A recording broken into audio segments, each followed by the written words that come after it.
एसयूसी वो हिंदुस्तान में बेच दी। आप क्या बात कर रहे हो? जो प्रॉफिट मेकिंग थी इंडियन ऑयल जैसी कंपनियां, उनको बेचा जा रहा है। रेलवे प्रॉफिट मेकिंग थी। लालू यादव जिसको करप्शन के केस में जेल में रखा, उसके टेन्योर में रेलवे प्रॉफिट में थी। आप उसको अब मैं बता रहा हूं कि आप बताओ ना कि आपके राज में ही सब घाटे क्यों आए हैं? क्योंकि आप व्यापारी हो, आप जानबूझ के कंपनियों में घाटा डाल रहे हो ताकि लोगों को साबित किया जाए ये घाटे वाली चीजें हैं और फिर उनको बेचा जाए।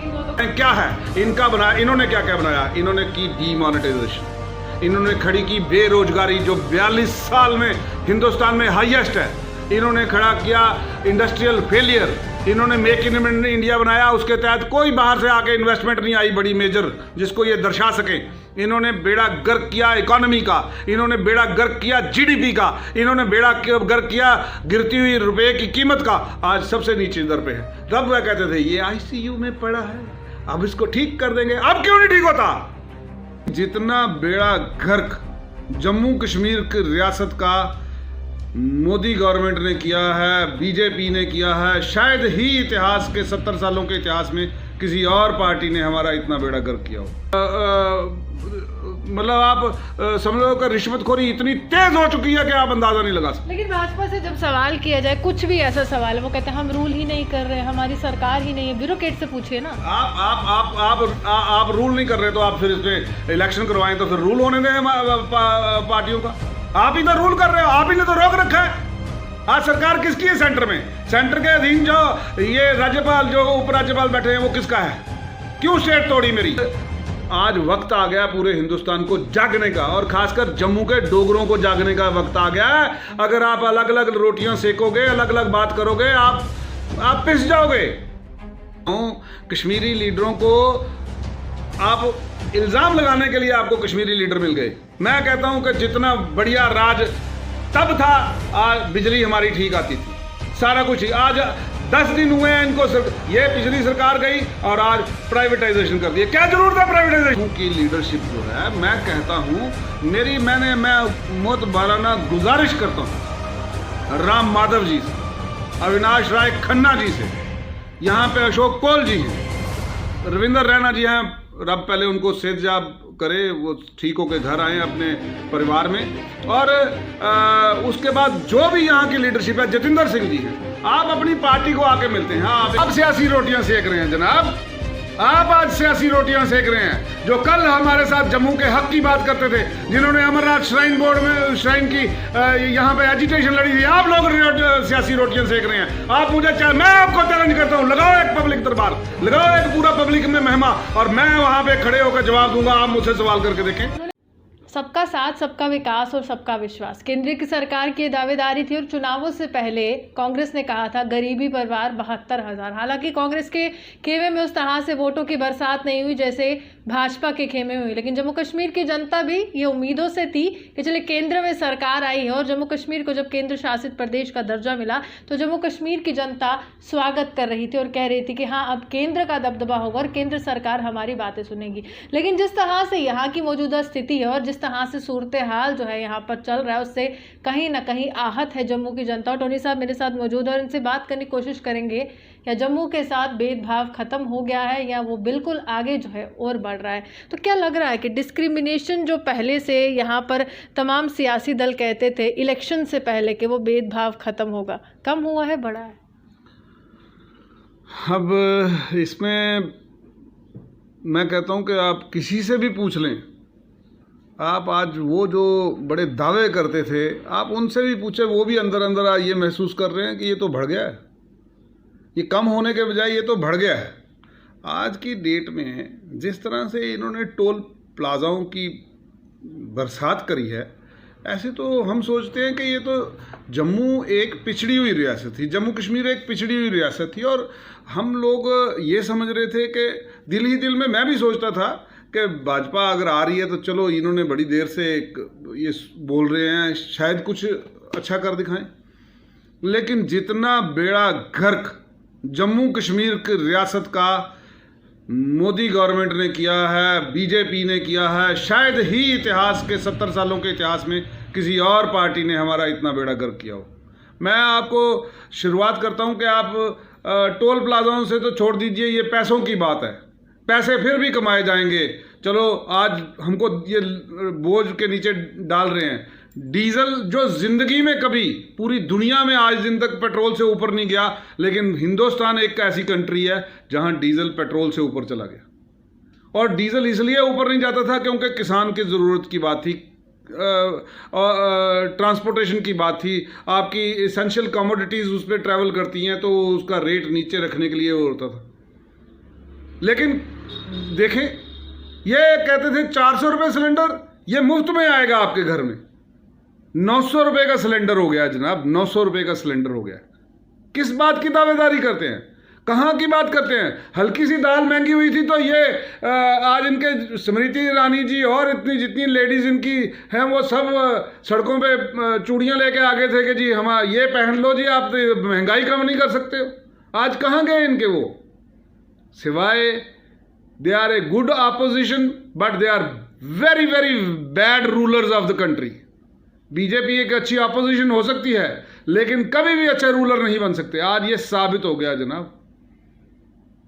मैं आपको हकीकत बयान करना चाहता हूं कि आप मुझे बताएं ना, जब इन्होंने स्टेट 370 तोड़ी, मैं भी वेलकम करता हूं 370 के टूटने का, क्योंकि उसमें भी एक तरफा नजरिया था कि हमारे जो लोग थे जहां वेस्ट पाकिस्तानी रिफ्यूजी, वो जो जहां एक इंटरनेशनल लॉ है, कानून है कि आप किसी कंट्री के ऊपर फ्लाई कर रहे हो, अगर a birth of a child takes place, बच्चा पैदा होता है, तो वो जिस कंट्री के ऊपर फ्लाई कर रहा है वो बच्चा उस देश का नागरिक गिना जाता है, शहरी गिना जाता है। ये इंटरनेशनल लॉ है और इसमें बहुत सारी कंट्रियां उसको मान्यता देती हैं। लेकिन 7वीं पीढ़ी थी, उनको अभी तक यहाँ का हक नहीं मिला था। मैं मानता हूँ ये जायज़ हुआ, ये ठीक हुआ, 370 हटा। कश्मीरी हुक्मरानों ने भी इसका गलत इस्तेमाल किया था। लेकिन आज की डेट में मुझे याद आते हैं उनके वक्त के, ठीक है आपको कुछ चीज़ें उसमें हटानी थी, 370 हटा दिया, 35 से आपको लगता था हटा दिया, आपने स्टेट सब्जेक्ट किस खाते में तोड़ दिया? आज जो बाहर का आदमी है वो कश्मीर में मुझे बसा के बताएं एक आदमी। मैं भाजपा मोदी सरकार को चैलेंज करता हूं, भाजपा पूरी लीडरशिप जम्मू कश्मीर की के चैलेंज करता हूं कि एक भी आदमी कश्मीर में जाके बसा के बताएं, कोई हिंदू हो चाहे कोई बाहर का सिख हो, वो कश्मीर में बसा के बताएं। ना जमीन देंगे वो लोग, ना वहां वो रह पाएगा वो, क्योंकि किसी ने अपनी जान से हाथ नहीं धोने। ये होगा, मैं आपको बता रहा हूं, लेकिन सिर्फ जम्मू में लोग बसेंगे और हमारा हक खाएंगे, हमारे बच्चों के आने वाली नस्लों का हक खा जाएंगे। कल हरियाणा का लड़का जब यहाँ पे डोमिसाइल बना के वो हमारे साथ बच्चों के साथ खड़ा होगा, वो 6 फुट अलग से नजर आएगा, 6.25 फुट तो पुलिस की भर्ती में वो आगे होगा, आप पीछे रह जाओगे। ये हमारा हक तोड़ा है, हमारा हक खाया जा रहा है। लेकिन सीधे तौर पर अगर भाजपा की बात की जाए, भाजपा तो ये कहती है ना कि देश के साथ एक तरह से जम्मू कश्मीर को मिला है, तमाम जो सेंस ऑफ इक्वालिटी है, हर एक चीज़ें में बराबरी हम देना चाहते, तो हमने बराबरी की है। आप मुझे ये बात बताइए कि आप कह रहे कि धारा 370 टूटी, आपने स्वागत किया, तमाम जिस तरह से ये बातें कर रहे थे कि यहाँ पर महिलाओं के अधिकार है, उनका भी स्वागत किया, लेकिन अगर यहाँ के लोग ज़मीन बेचेंगे नहीं तो कोई कैसे यहाँ पर आएगा? जनाब आप कश्मीर के साथ इक्वेट नहीं कर सकते अपना। वहाँ पर फिर भी वो लोगों की यूनिटी है और वो लोग जो हैं वो क्या कहते हैं आप उसका इसको थोड़ा सा हमारे से ज़्यादा बेटर पोजीशन है और उनकी एकता जो है वो हमको कभी वो हमसे ज़्यादा है और वो लोग वहाँ पे नहीं जा पाएंगे। ये आप भी जानते हैं, ये हर शहरी जानता है जम्मू का। लेकिन जब भी हक खाया जाएगा वो जम्मू का खाया जाएगा। आज बाहर के जो लोग आए हैं वो यहाँ पे देखने जैसे खड़े होंगे। अब आप कह रहे हैं इक्वालिटी की बात, कहाँ की इक्वालिटी? यहाँ जब जम्मू में इन्होंने बोला हम यहाँ के जम्मू का तरक्की और विकास की नई लहरें आ जाएंगी, कहाँ आया विकास? पीएमओ का बयान आया है, उन्होंने सीधे तौर पर कहा है कि ऑपोजिशन को चैलेंज करता हूं, मैंने तो डिस्क्रिमिनेशन किया ही नहीं है। आप कैसे यहाँ पर कह रहे हैं, क्यों सियासी रोटियां सेक रहे हैं? आप सियासी रोटियां सेक रहे हैं जनाब, आप आज सियासी रोटियां सेक रहे हैं। जो कल हमारे साथ जम्मू के हक की बात करते थे, जिन्होंने अमरनाथ श्राइन बोर्ड में श्राइन की यहाँ पे एजिटेशन लड़ी थी, आप लोग सियासी रोटियां सेक रहे हैं। आप मैं आपको चैलेंज करता हूं, लगाओ एक पब्लिक दरबार, लगाओ एक पूरा पब्लिक में महिमा और मैं वहां पे खड़े होकर जवाब दूंगा। आप मुझसे सवाल करके देखें। उन्होंने कहा एम्स तो दिया है ना जम्मू, किसने दिया? वो इससे पहले फैसला हो चुका था, इससे पहले फैसले हो चुके थे। इन्होंने क्या दिया हमको? इन्होंने सिवाय टोल प्लाजाओं के क्या कुछ नहीं दिया। जब पहली सरकारों के बीच में टोल प्लाजा आया था तो गंगा जी बड़े उस वक्त कैबिनेट मंत्री थे, तो पूरे बीजेपी के लोग इकट्ठे हो गए थे, तोड़ दिया था। आज क्यों नहीं तोड़ रहे?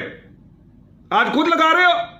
अच्छा, एक टोल प्लाजा था लखनपुर में, एक एंट्री होती थी, तो इन्होंने बोला ये मंदिरों का शहर है, इसके ऊपर आपने जजिया लगा दिया है जनाब। यहाँ के मुस्लिम हुक्मरानों ने इसके ऊपर जजिया लगा दिया है। आज कौन जजिया लगा रहा है ये मंदिरों के शहर के ऊपर, टोल के ऊपर टोल? आपने अगर टोल लखनपुर में लगाना है तो बड़ी ब्राह्मणा वाला उठाओ।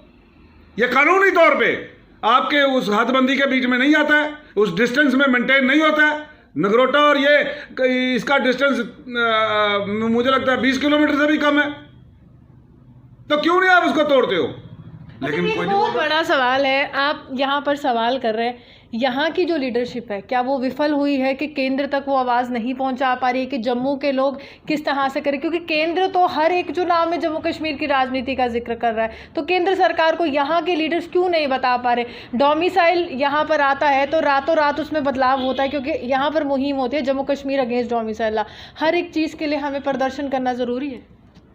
आप मेरे सवालों का जवाब आपके सवालों में है, मेरा जो जवाब है आपके सवालों में उसी का जवाब भी है कि इनकी लीडरशिप, जम्मू की लीडरशिप जो है, मैं कहता हूँ मैं मोतबाराना गुजारिश करता हूँ राम माधव जी से, अविनाश राय खन्ना जी से, यहाँ पे अशोक कौल जी हैं, रविंदर रैना जी हैं, रब पहले उनको सेहतयाब करे, वो ठीक होकर घर आए अपने परिवार में, और उसके बाद जो भी यहाँ की लीडरशिप है, जतिंदर सिंह जी हैं, आप अपनी पार्टी को आके मिलते हैं। हाँ, आप एक दिन प्रोमिनेंट सिटीजन्स को भी बुलाएं, पूछें भाई हमारा क्या यहाँ पर बात है, क्या है। एडमिनिस्ट्रेशन यहाँ पे वो गुल खिला रही है, इतने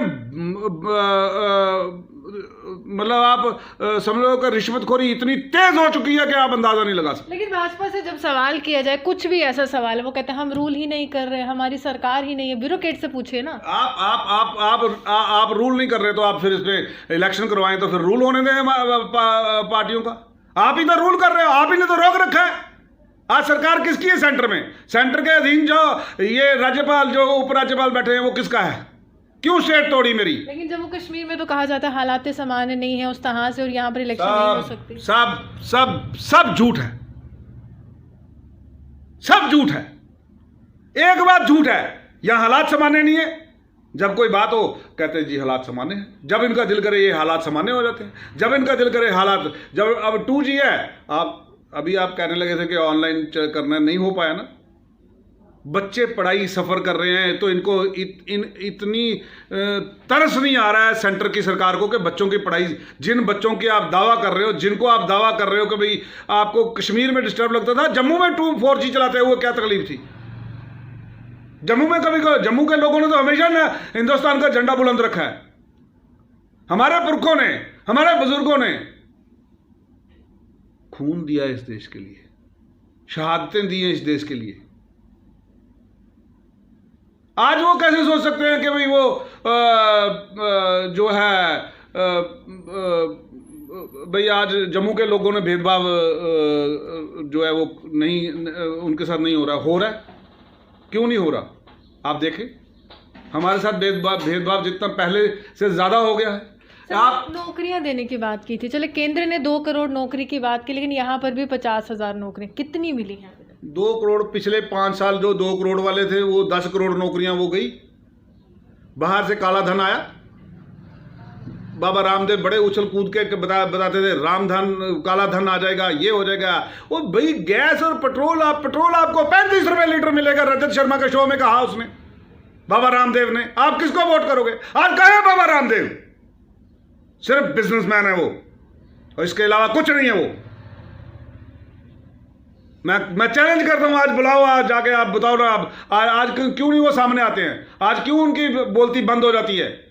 ऐसे आपने कमरों में आगे प्रेस कॉन्फ्रेंस के आगे बयान देना तो वो अलग बात है, आप पब्लिक का सामना नहीं कर सकते आज की डेट में। यहाँ पर नौकरियों की बात करते हो, सीधे तौर पर ये कहते थे ना कि कश्मीरी लीडर्स ने लूटा है, भ्रष्टाचार हुआ है, जम्मू कश्मीर बैंक का स्कैम हुआ, सब कुछ हुआ। तो यहाँ पर सिर्फ कश्मीरी लीडर्स ने ही लूटा, और जब इनकी सरकार थी तो उस समय काम क्यों नहीं हुआ? मैं कह रहा हूं कश्मीरी लीडरों को आप इल्ज़ाम लगाने के लिए आपको कश्मीरी लीडर मिल गए। मैं कहता हूं कि जितना बढ़िया राज तब था, आज बिजली हमारी ठीक आती थी, सारा कुछ ही। आज 10 दिन हुए हैं इनको, ये पिछली सरकार गई और आज प्राइवेटाइजेशन कर दिया। क्या जरूरत है प्राइवेटाइजेशन की? हमको जरूरत ही नहीं है प्राइवेटाइजेशन की। हमारा जो बिजली का महकमा बड़ा बढ़िया तरीके से काम कर रहा है। जब पहली सरकारों ने अच्छे तरीके से चलाया, आप क्यों ये आए हैं व्यापारी लोग, ये बेच देंगे सब कुछ। टोनी साहब, बिजली चोरी बचाना चाहते हैं, पहरा लगाना चाहते हैं जो बिजली चोरी होती है। जो प्रॉफिट मेकिंग PSUC वो हिंदुस्तान में बेच दी। आप क्या बात कर रहे हो? जो प्रॉफिट मेकिंग थी इंडियन ऑयल जैसी कंपनियां, उनको बेचा जा रहा है। रेलवे प्रॉफिट मेकिंग थी। लालू यादव जिसको करप्शन के केस में जेल में रखा है, उसके टेन्योर में रेलवे प्रॉफिट में थी। आप उसको अब मैं बता रहा हूं कि आप बताओ ना कि आपके राज में ही सब घाटे क्यों आए हैं? क्योंकि आप व्यापारी हो, आप जानबूझ के उनके कंपनियों में घाटा डाल रहे हो ताकि लोगों को साबित किया जाए ये घाटे वाली चीजें हैं और फिर उनको बेचा जाए। लेकिन वो तो कहते हैं कांग्रेस ने लूटा है, हम अच्छा कर रहे हैं। 70 साल कांग्रेस का 70 साल जो कांग्रेस ने किया, आज वही बनाए हुए इंस्टीट्यूशन हैं जिनमें इलाज हो रहा है, वही बनाए हुए हॉस्पिटल्स हैं। आज इनका बनाया हुआ बताएं क्या है? इन्होंने क्या क्या बनाया? इन्होंने की डीमोनेटाइजेशन, इन्होंने खड़ी की बेरोजगारी जो 42 साल में हिंदुस्तान में हाईएस्ट है। इन्होंने खड़ा किया इंडस्ट्रियल फेलियर। इन्होंने मेक इन इंडिया बनाया, उसके तहत कोई बाहर से आके इन्वेस्टमेंट नहीं आई बड़ी मेजर जिसको ये दर्शा सकें। इन्होंने बेड़ा गर्क किया इकोनॉमी का, इन्होंने बेड़ा गर्क किया GDP का, इन्होंने बेड़ा गर्क किया गिरती हुई रुपए की कीमत का। आज सबसे नीचे दर पे है। तब वह कहते थे ये ICU में पड़ा है, अब इसको ठीक कर देंगे। अब क्यों नहीं ठीक होता? ये लव लेटर लिखते हैं चाइना को और पाकिस्तान को। आज आप ले में गए, आपसे आपकी जुबान से क्यों नहीं चाइना के खिलाफ निकला कि भाई आप चाइना ने हमारे साथ ज्यादती की है? क्यों नहीं निकला? लेकिन नहीं। अब मुझे अफसोस है। मैं तो समझता हूँ, मैं खुद ये समझता था कि भाई प्रधानमंत्री जो हैं वो वहाँ जाएंगे, कम से कम चाइना के खिलाफ बोल के आएंगे, लेकिन कोई बोला नहीं, एक लफ्ज़ नहीं निकाला हमने चाइना के खिलाफ। मैं सिर्फ ये चाहता हूँ कि आप मुद्दों पे बात करें। आप जम्मू आगे एक पिछड़ी रियासत है, इसको और कमज़ोर मत करें। बहुत बड़ी बात है, महाराजा हरि सिंह जी से हम सबकी विरासत है। उनके जन्म दिवस पर छुट्टी डिक्लेयर नहीं होती है। अनुराग ठाकुर केंद्रीय मंत्री यहाँ पर आते, एक भव्य कार्यक्रम का आयोजन होता है कि डोगरास की पहचान है। अभी तक वो मेमोरेंडम पर किसी के साइन नहीं होते और घोषणा नहीं होती। ये बीजेपी वालों को पूछो तो सही जरा, ये झूठों की सरकार है। इन्होंने सिवाय झूठ के इन्होंने ये सीख लिया है कि 100 बार एक झूठ मारो तो वो सच साबित हो जाता है। और फिर अंधभक्त जो हैं वो मानते नहीं इस बात को। वो कहते हैं कि यही सब कुछ। हम आंकड़ों पे बात करते हैं, आप मुझे आंकड़ों से बात करें। मैं आंकड़े दे रहा हूं आपको। 1.5 लाख से ऊपर इंडस्ट्री बंद हुई डीमोनेटाइजेशन के टाइम पे। 1.5 लाख से ऊपर जिनके इंडस्ट्रियां बंद हुई, उनके बच्चों ने यहाँ पे बेच बटा के सब यहाँ से, कोई कनाडा चला गया, कोई ऑस्ट्रेलिया चला गया, वो यहाँ से हिंदुस्तान छोड़ गए। आज उनका बयान आता है हमने बड़े अच्छे वक्त में हिंदुस्तान छोड़ दिया। सोचो, ये एक लेके जाएंगे हम बाहर मैसेज। मैं समझता हूं कि आज वक्त आ गया पूरे हिंदुस्तान को जागने का, और खासकर जम्मू के डोगरों को जागने का वक्त आ गया है। अगर आप अलग अलग रोटियां सेकोगे, अलग अलग बात करोगे, आप पिस जाओगे।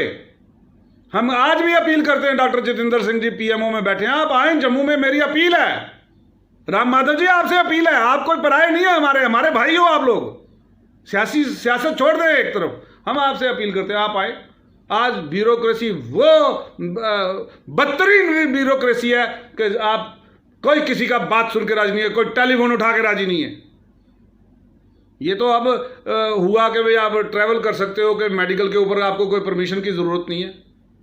लेकिन आप आज भी मैं आपको बताऊं, आप मेडिकल आज सवेरे परमिशन लेके जाओ, डॉक्टर को दिखाओ अमृतसर, वापस आओ, आते हुए गेट पे रोक रहे हो। जम्मू के DC की परमिशन कठुए वाला DC नहीं मानता है, कठुए के DC की परमिशन सांबे वाला DC नहीं मानता है, डिवगाम को बोले तो वो कहते मेरी बात नहीं सुन रहे हैं। तो कहाँ है ये एडमिनिस्ट्रेशन की चेन? मनमानियां की जा रही हैं, मन मर्जियां की जा रही हैं। 60 साल पुरानी दुकानें थी शहर के अंदर, वो तोड़ के रख दी। कोई तरीकाकार है? एक एडमिनिस्ट्रेटर का दिल करता है, दिमाग करता है, वो उठ जाता है, वो लॉ से ऊपर चल पड़ता है। कौन कौन जिम्मेदार है इन सब से?